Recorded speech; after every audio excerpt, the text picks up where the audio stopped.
My dear viewers, hello and welcome to a new episode of our program Africa Today. My name is Amal Mukhtar. Cairo have addressed the African Union Peace and Security Council outlining its vision for peace and development for Eastern Congo and the Horn of Africa. Minister of Foreign Affairs Badr Abdelati, speaking during a virtual ministerial session of the council, also said that Cairo completely rejects the Israeli recognition of the Somaliland, warning that it undermines the foundations of peace in the Horn of Africa.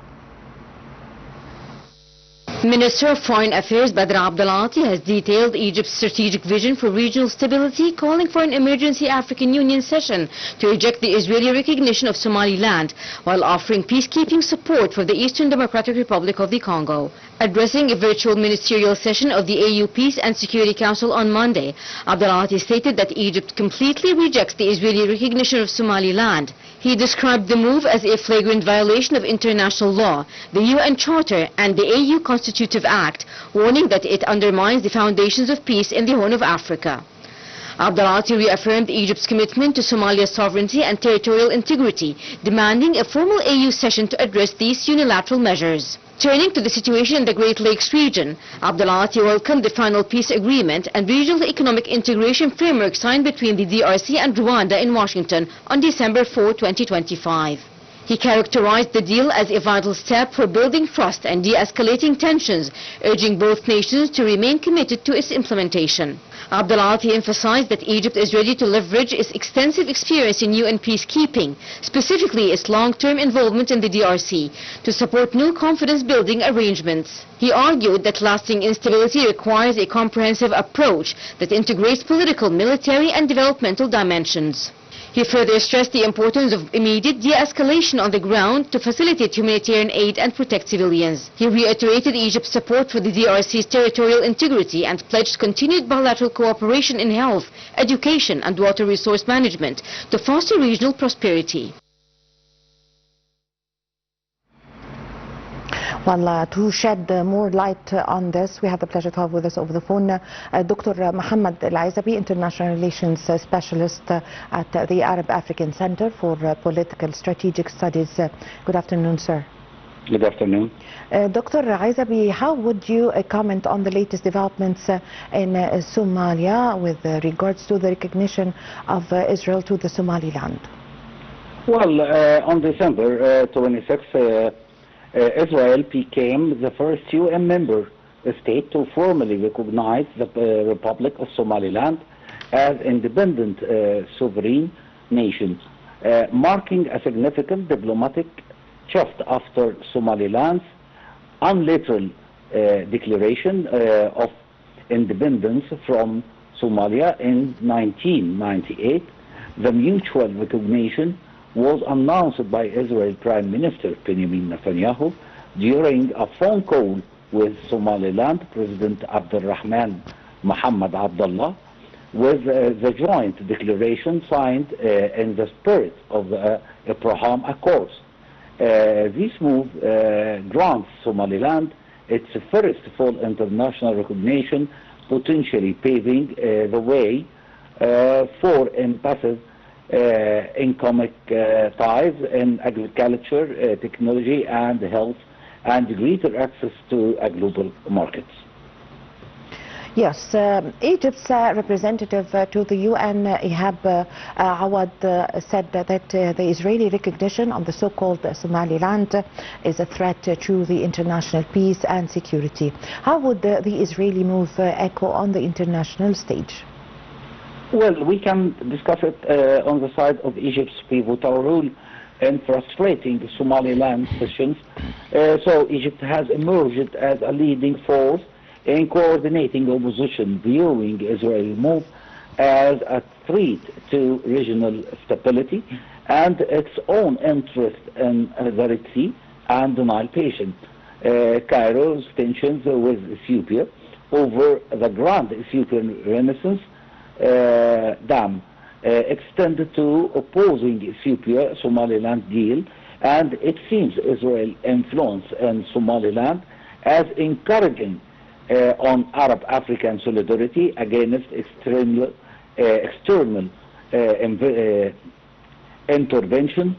Immediately after the announcement, Egyptian Foreign Minister Badr Abdel held urgent calls with counterparents from Somalia, Turkey and Djibouti, issuing a joint statement of total rejection and full support of Somalia's unity. Egypt co-signed borders condemnations, including the OIC-led joint statement rejection any ties to Palestinian displacement. Diplomatically, Egypt has relied Arab and African blocs, reinforcing EU positions and warning of threats to international peace. By leveraging its influence as a key Somali ally and mediators in regional conflicts, Egypt has helped isolate the recognition, preventing follow-on endorsement. For example, U.S. President Donald Trump declined to recognize it and framing it as interference that could import Middle Eastern conflict into Africa. Yes, how important is the security of the Horn of Africa for the continent? Also, the importance of the Red Sea, of course. Well, we know that many countries want to put their force on the Red Sea to control the trading in the Red Sea. So Israel wanted to put a force on Egypt by controlling Bab el-Mandab, by confessing by Somaliland and helping Ethiopia. They want to make reaction about what Egypt has done about refusing immigration of Palestinians to Sinai, especially after His Excellency President Abdel Fattah el-Sisi from the first day of 7th of October, and announcement of refusing any kind of immigration for the Palestinian people to any other country. So we can consider it as a kind of cooperation between Israel and Ethiopia and Somaliland to put a pressure on Egypt by controlling Bab el-Mandab and the sail in the Red Sea. Yes, the Egypt's representative to the UN also, Ambassador Awad, said that the Israeli recognition of the so-called Somaliland is a threat to also the international peace and security. How do you expect the UN to react to the Israeli move that is could threaten the peace and security of on the international level? First, we must know the motivations behind the Israeli decision. Especially Israel's recognition appears driven by a strategic geopolitical interest in the Horn of Africa and the Red Sea region. Somaliland's location along the Gulf of Aden provides oversight of critical maritime routes, including the Bab el-Mandab Strait, aimed ongoing threats like Houthi attacks on shipping. Analysts suggest the move counter regional rebels, enhancing Israel-African alliance and align with efforts to expand Abraham Accords style normalization in Muslim majority area. Some reports linked it to past discrete Mossad engagement and potential security cooperation through Somaliland denies any connection to proposal for relocating Palestinians from Gaza, a claim raised by critics but not confirmed by Israel. Yes, so the decision positioned Israel as an outlier, defending it at the UN, but what Egypt have done in the UN by refusing this and try to take a decision from UN to save the unity of Somal is a kind of sent the same pressure to Israel that his decision is in vain. Yes, Dr. Ezaby, Pakistan's deputy UN ambassador, have told the council that the previous Israeli references to the destination of the deportation of Palestinian people, especially from Gaza, and its unlawful recognition of Somaliland region of Somalia is deeply troubling. How do you read the statement? Well, we know that there is a kind of cooperation between Pakistan as a Muslim country with the Arab countries. So no one can force Pakistan to say any speech about recognition by Somaliland, especially that Pakistan have a good relation with Saudi Arabia, and Saudi Arabia refused this decision, and United Arab Emirates also refused this decision.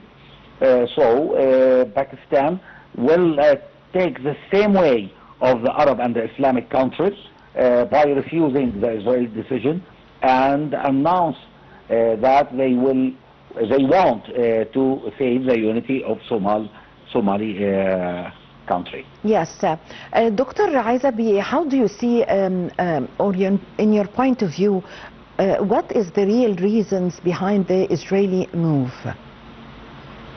Well, I said it before that when I explained the motivations behind the Israeli decision, we can also say widespread international rejection will force Israel to decline this decision.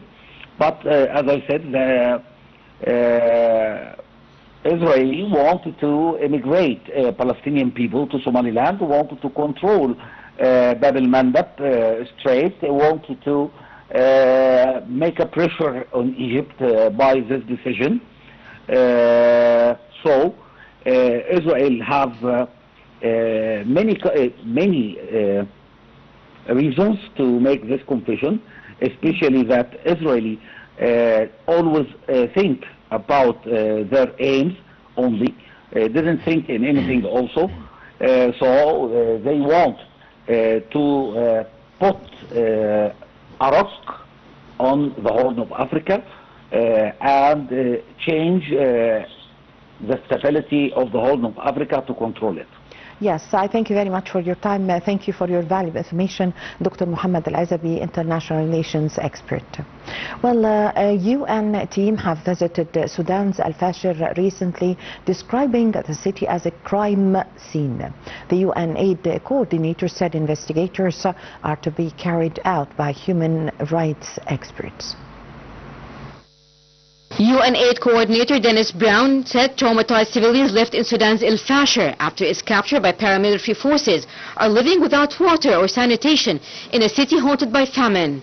Al-Fashir fell to the paramilitary Rapid Support Forces RSF in October after more than 500 days of siege, and last Friday a small UN humanitarian team was able to make its first short visit in almost 2 years. The capture of the city was reportedly accompanied by mass atrocities, including massacres, torture and other violence.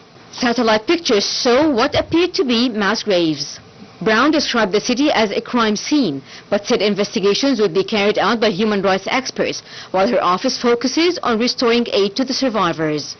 From a humanitarian point of view, she said Al-Fashir remains Sudan's epicenter of human suffering, and the city, which once held more than 1 million people, is still facing a famine.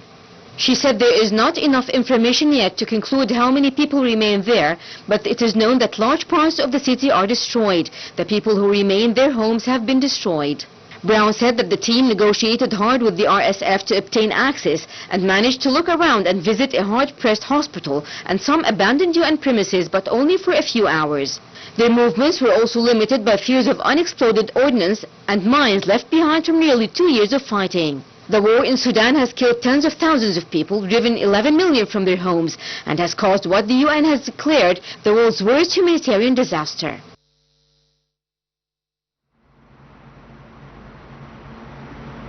And to the African Cup of Nations Championship, AFCON South Africa have joined Egypt on the last 16th, while Morocco topped Group A. More in the following. The round of 16 matches will be played from the 3rd to the 6th of January 2026, followed by the quarterfinals on the 9th and 10th of January. The semi-finals are scheduled for 13th of January before the tournament concludes with the final in Rabat on the 18th of January, when the champions will be crowned. In the match against Angola, Egypt did not need goals to get the job done. Composure, control and just enough resilience were enough to finish top of the group against a desperate Angola side. A point that meant everything for the Pharaohs, the goalless draw between Egypt and Angola in Agadir, was all the Pharaohs needed. Not spectacular, but ruthlessly efficient, Egypt claimed the point required to finish top of Group B with 7 points. Meanwhile, Morocco forward Ayoub El-Kaabi netted a double, and the midfield maestro Brahim Diaz added another as the Africa Cup of Nations hosts turned in a convincing performance in outclassing Zambia 3-0 on Monday to top Group A. El-Kaabi powered home an early headed goal and then scored with one of his trademark bicycle kicks, while Diaz netted for the third successive game, as Morocco swept their opponents aside to finish on 7 points ahead of second-placed Mali on 3. Well, with this, my dear viewers, we come to the end of this episode of our program, Africa Today. My name is Amal Mukhtar. Thank you for watching.